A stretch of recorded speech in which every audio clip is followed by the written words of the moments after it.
A cura que Deus realiza em nossa vida passa muitas vezes pela reorientação dos nossos caminhos.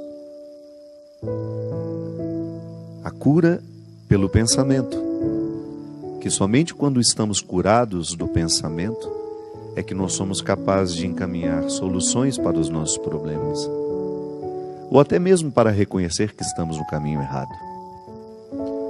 As nossas enfermidades nos chegam pelo nosso pensamento, sobretudo nos dias de hoje em que nós pensamos tão mal, porque somos pouco estimulados a um pensamento mais profundo, mais abrangente. Tenho dito isso, você já me ouviu falar tantas vezes. É uma característica da pós-contemporaneidade, pós-modernidade, sei lá que nome nós podemos dar a nós neste momento. Somos muito reativos, pouco reflexivos, e esse excesso de reação é justamente o grande número de estímulos que nós recebemos o tempo todo para termos uma resposta sobre as coisas. O tempo todo nós precisamos ter uma opinião formada, precisamos nos posicionar, né? Ainda que a gente não tenha refletido o suficiente para tomar aquele posicionamento, ainda que a gente nem tenha respostas para aquelas perguntas, nós associamos as nossas reações ao nosso estar vivo. E é tão estranho isso, né? Perdemos a fecundidade porque estamos reativos demais. Você experimenta isso na sua vida e cada um de nós experimenta de acordo com os estímulos que temos. O mais estimulado certamente terá ainda mais necessidade de se posicionar, porque ele está presente em tantos lugares, de tantas formas. Eu vejo pelo WhatsApp, né? Se você participa de muitos grupos, o tempo todo você é estimulado a sentir raiva, a ficar em paz, depende do conteúdo do grupo, a dizer, a falar, a posicionar-se. E isso vai gerando um déficit dentro de nós. Às vezes nós estamos exaustos ao final do dia e a gente não sabe por quê. É um cansaço mental mesmo de ter dado conta de tantos estímulos, respostas a muitos estímulos. Eu pessoalmente, minha gente, acho que vai ficar cada vez mais difícil nós sermos homens e mulheres fecundos. Porque a fecundidade exige o contrário, né?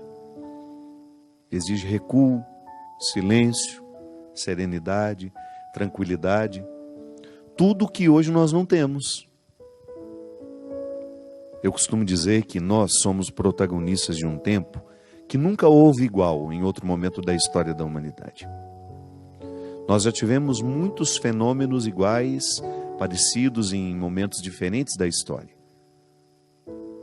Mas isso que hoje nós vivemos, de termos este excesso de comunicação à nossa disposição, esse excesso de informações, nunca na história da humanidade as pessoas foram expostas a isso. Então nós somos protagonistas de um tempo que ainda não foi suficientemente vivido para saber as consequências disso em nós. Estamos estimulados o tempo todo, temos uma facilidade imensa de nos comunicarmos, de nos conectar com outras pessoas. Os nossos filhos já estão nascendo assim. E as consequências nós ainda não vimos, porque nós estamos protagonizando. Ninguém viveu isso antes de nós para a gente saber o que isso causaria. Nós já sabemos o que o excesso de sal faz na vida de uma pessoa, porque muitas gerações já morreram antes de nós por conta do excesso de sal na alimentação. Nós já vimos muitas pessoas morrerem por causa do cigarro, porque outras pessoas viveram antes de nós. Eu fico pensando, né? Até que a ciência chegou à conclusão, a associação do câncer com o tabaco, quantas pessoas, quantas gerações inteiras morreram sem saber que usar aquele cigarro, fumar aquele cigarro, estimularia células cancerígenas, produção de células cancerígenas. Quantas pessoas morreram por não saberem que o excesso de sal elevava a pressão arterial, aumentava o risco de AVCs, as pessoas morriam disso e a gente nem sabia o que tinha acontecido com elas. Em outros séculos, as pessoas morriam de um fenômeno que é comum ainda hoje, claro. As coisas não mudaram, o sal continua fazendo mal. Só que hoje nós somos conscientes, né? Já avançamos para compreender aquilo que foi vivido antes de nós, com os olhares auxiliados pela ciência. Então nós já sabemos que cigarro mata. Então se hoje eu acendo um cigarro, eu já acendo consciente do mal que ele me provoca. É por isso que é tão estranho, né? O vício é uma mobilização cerebral que nos faz esquecer dos malefícios daquilo que nós procuramos.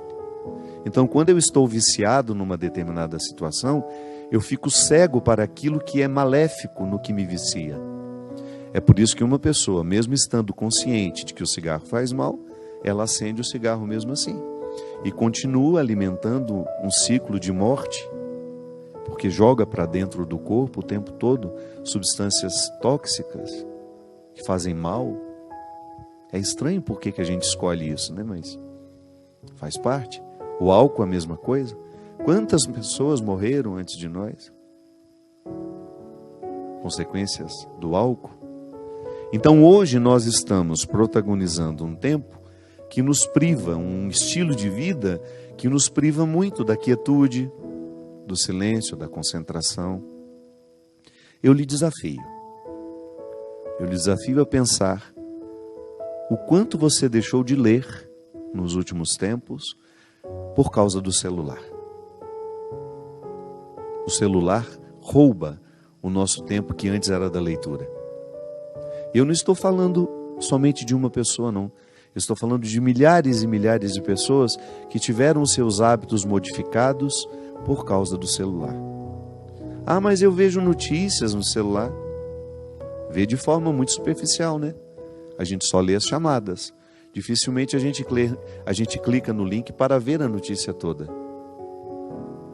Os livros estão deixando de ser fabricados, as editoras estão falindo, as livrarias estão fechando, o que é uma perda irreparável para a construção de uma sociedade. É lamentável que o seu filho não tenha mais contato com os livros da mesma forma como você teve.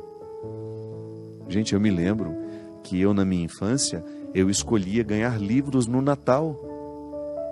No Dia das Crianças, queria me ver feliz, era me dar um livro de presente.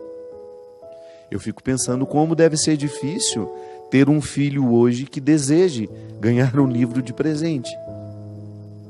Porque nós estamos estimulados a práticas que são diferentes.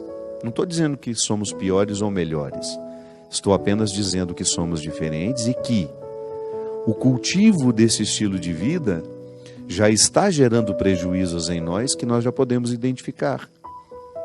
Uma delas é justamente a incapacidade de refletir sobre aquilo que estamos vivendo. Acho que nunca fomos tão gado, tão mecânicos na condução de nossas vidas como nos dias de hoje. Eu, vida de gado, povo marcado, povo infeliz. Zé Ramalho tem razão. Então hoje, o nosso estilo de vida, quando eu digo que Deus precisa nos curar, porque Deus nos cura de acordo com a doença de cada tempo. Jesus curou muito leproso, que era uma doença muito típica daquela época. Hoje que a gente tem muito menos leprosos. A gente quase nem vê mais a lepra, né? Graças a Deus. Jesus curava enfermidades que eram próprias daquela época. E se hoje, minha gente, nós podemos eleger uma enfermidade que seja comum a todos nós, é justamente a nossa incapacidade de reflexão. É o nosso excesso de dispersão. Eu, como pregador de retiro, e eu não gosto de retiro para muita gente, não. Sempre que vou pregar de retiro, e eu prego por prazer, viu?